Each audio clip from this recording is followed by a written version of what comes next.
Dans toute l'Allemagne, des milliers de nouvelles recrues prêtent serment au Führer.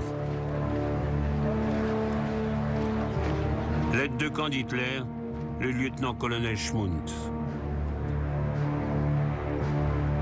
Le Führer nous demande du courage pour pouvoir régler nos problèmes. La solution, c'est l'expansion à l'Est. Il faut attaquer la Pologne à la première occasion. C'est pour nous la seule ouverture en Europe.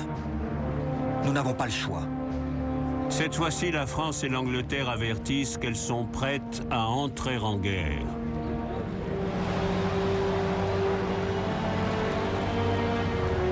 La menace n'est pas prise au sérieux.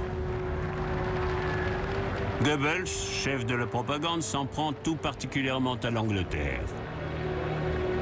Nous savons que ces imbéciles d'Anglais sont trop faibles et trop lâches pour nous arrêter. Le Führer pense qu'ils ont un des pires gouvernements qui soit. Ils vont laisser tomber la Pologne. Ils ont d'autres problèmes à régler.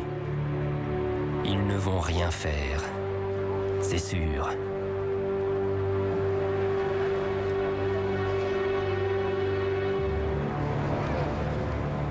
Hitler doit se débarrasser d'une menace de taille avant de déclencher l'attaque contre la Pologne. Dans le plus grand secret, il adresse un télégramme au dirigeant soviétique Joseph Staline. Monsieur Staline, la tension entre l'Allemagne et la Pologne devient intolérable. La crise est imminente. Il serait souhaitable que nos deux pays contractent une nouvelle alliance. Je vous serai reconnaissant de bien vouloir répondre dans les meilleurs délais. Adolf Hitler.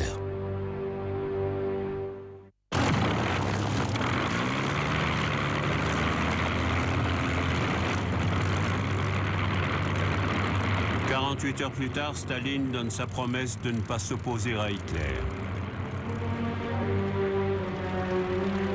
Plus de 2 millions d'hommes attendent que le Führer donne l'ordre d'attaquer. Hitler est sûr de lui.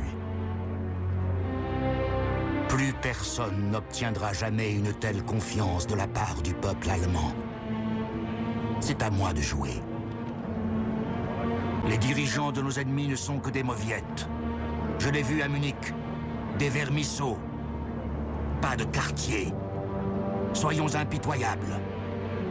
Pour celui qui déclenche une guerre, l'important n'est pas tant d'avoir raison que de remporter la victoire.